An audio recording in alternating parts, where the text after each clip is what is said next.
Risquais quoi? Moi, je risquais la peine de mort. J'avais 3 charges de peine de mort. T'as vraiment cru qu'ils allaient l'appliquer? Ah, mais à un moment, j'espérais qu'ils l'appliquent, et même très vite. J'étais là, si vous me gardez dans des conditions comme ça, en fait, on va tout arrêter, hein, on va faire le procès. Hein, allez-y, tuez-moi tout de suite, on n'en parle plus. C'est fini, c'est pas possible de vivre comme ça. Tu dis que tu te coupais du monde extérieur, mais ta famille, tes parents, enfin tes amis? Je n'ai pas parlé à mes amis pendant des années, ouais, parce que c'était trop dur psychologiquement de s'adapter à vivre dans des conditions comme ça, et ensuite d'avoir un rappel toutes les semaines qu'en fait il y a un monde extérieur. En fait, ce que je vis, oui, c'est un enfer. En fait, ce que je vis, c'est pas normal. Donc j'ai coupé les communications.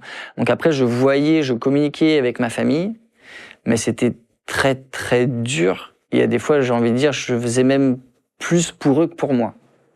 Parce qu'eux avaient besoin de me voir et de savoir que j'étais là. Donc ils venaient en Malaisie? Ils venaient en Malaisie 1 fois par mois. Et je les voyais 1 fois par mois, et sinon après 1 fois par semaine, j'avais un appel vidéo. Donc après, on le faisait aussi parce que on me sort de la cellule pour faire ça. Donc ça me faisait ma balade quotidienne ou ma balade hebdomadaire pour aller à l'endroit où on fait les appels vidéo.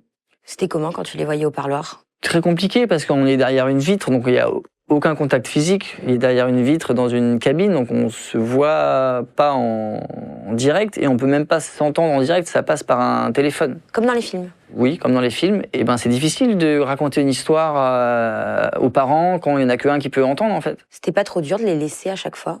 Ils venaient 1 fois par mois, mais... 1 fois par mois, en fait, c'était pas trop dur.